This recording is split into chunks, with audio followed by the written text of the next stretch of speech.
السلام علیکم ورحمۃ اللہ وبرکاتہ۔ امید ہے کہ تمام ہی ناظرین خیر و عافیت سے ہوں گے اور اللہ تعالیٰ آپ سب کو اپنے حفظ و امان میں رکھیں۔ آج ہم آپ کی خدمت میں ایک مسئلہ لے کر حاضر ہوئے ہیں۔ ماقبل میں ہم نے یہ بتایا تھا کہ کتنے پانی سے غسل کر سکتے ہیں اور کتنے سے نہیں کر سکتے ہیں،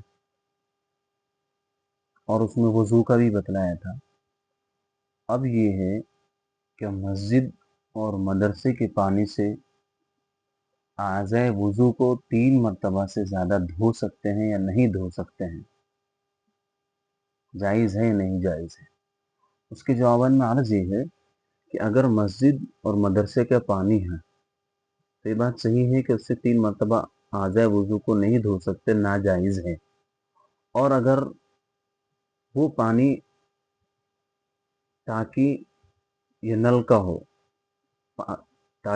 کا ہو تو اعضائے وضو کو 3 مرتبہ سے زیادہ نہیں دھو سکتے ہیں۔ دوسرا مسئلہ یہ ہے کہ جس طریقے سے پاؤں وغیرہ ایڑی وغیرہ پھٹ جاتی ہیں، پھٹنے کی وجہ سے تو اس کے اندر موم وغیرہ یا کوئی دوا ڈالتے ہیں۔ اب وہ دوا اور یا موم کے اوپر وضو کر سکتے ہیں یا نہیں کر سکتے ہیں، یا اس کو نکالنا پڑے گا یا اس کے اوپر مسح کر سکتے ہیں؟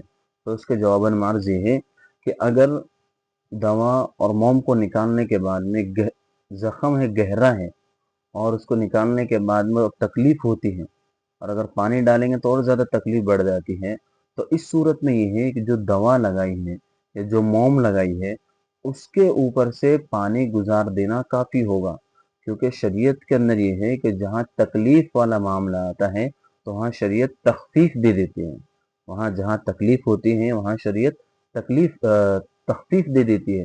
تو کہا کہ اس کے لیے بہتر یہ ہے کہ اگر تکلیف زیادہ ہو رہی ہے تو اسی کے اوپر سے پانی گزار دینا کافی ہو جائے گا اور وضو ہو جائے گا۔ اور تیسرا مسئلہ یہ ہے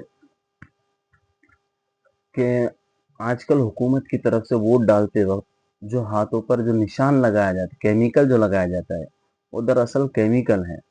تو اس کا سوال یہ ہے کہ اس صورت میں اس کو لگانے کے بعد میں نماز ہو جائے گی یا نہیں ہوگی؟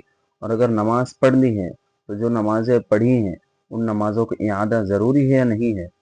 تو اس کے جواباً میں عرض یہ ہے کہ یہ بات تجربے سے ثابت ہے کہ وہ جو کیمیکل لگایا جاتا ہے، وہ کیمیکل جو لگایا جاتا ہے وہ سخت ہوتا ہے، اور اس کے لیے بہتر یہ ہے کہ لگانے کے بعد میں فوراً اس کو ہٹانے کی کوشش کرے، کیونکہ وہ شکل جسم اختیار کر لیتا ہے۔ تو اس کے جواباً میں عرض یہ ہے کہ اگر اس کو ہٹانے کے اندر تکلیف ہو رہی ہے تو شریعت یہ کہتی ہے کہ اس کو بغیر ہٹائے اس کے اوپر نماز پڑھ سکتے ہیں، مگر اس کو ہٹانے کی کوشش کرتا رہے۔ اللہ تعالیٰ عمل کی توفیق عطا فرمائے۔ السلام علیکم۔